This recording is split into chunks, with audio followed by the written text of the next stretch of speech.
Here we go again, right? Hi, I'm Shalon. I'm gonna jump right into it. I guess the intelligent thing to do when assuming that your son is having a mental episode is to post personal screenshots of text messages that are 3 years old in an attempt to validate a false narrative as if they are some type of receipt. You also invaded the privacy of my daughter's grandparents by posting your receipts. Neither of you should never speak on mental health again if you thought that that idea was a good one. As a person who lives with mental health issues, let me be the first to educate you that there are individuals who have taken their lives, harmed, and also taken the lives of others for doing the very thing that you so proudly did and your fan base pats you on the back for, which is very telling to how strangers will buy into your toxicity. Picking up the phone to check on your son that you believe is having a mental episode to make sure that he is okay, while also making sure that your granddaughter is safe, is too much to ask, I guess. For those wondering, I have gone to therapy on several different occasions, and that is not something that I will ever be ashamed of. I have even gone to therapy with my mother on several occasions. But for those who know how efficient therapy only works when both people are being open. My mother was still in her 15-year-old mentality phase during that time, so I guess I understand why she did not know how to be open with me during our sessions.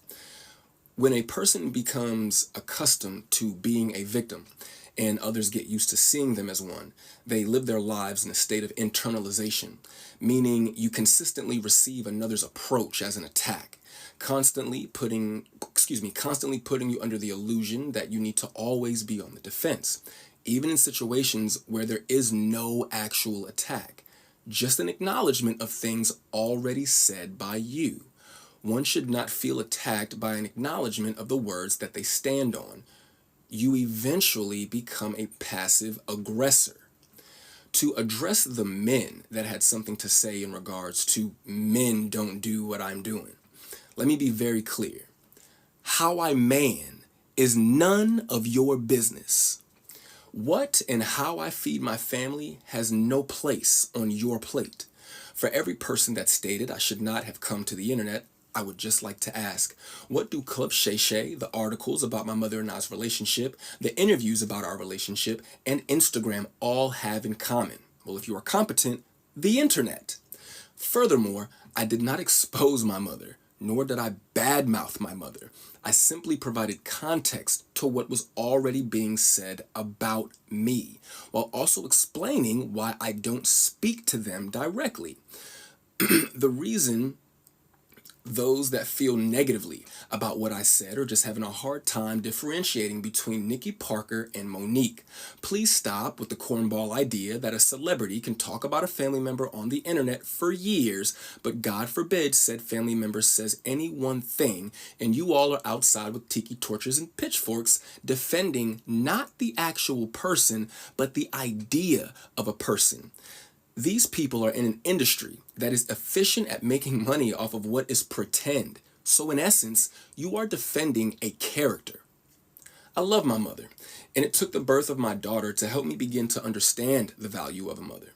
I am very proud of my mother, though, and I'm proud of the things that she has accomplished and will go on to accomplish in the future. My mother's bad, man. I watched that woman go from Baltimore to the moon. That drive is also in my daughter's blood. Not only is she still my mother, she's also a part of history, and I would be doing my daughter a disservice by not telling her about who my mother is and was. But since those messages that you posted were used as some type of a receipt to validate your false narrative, I figured I would take some time to gather up my receipts to validate my decision to move forward with my life without my mother in it.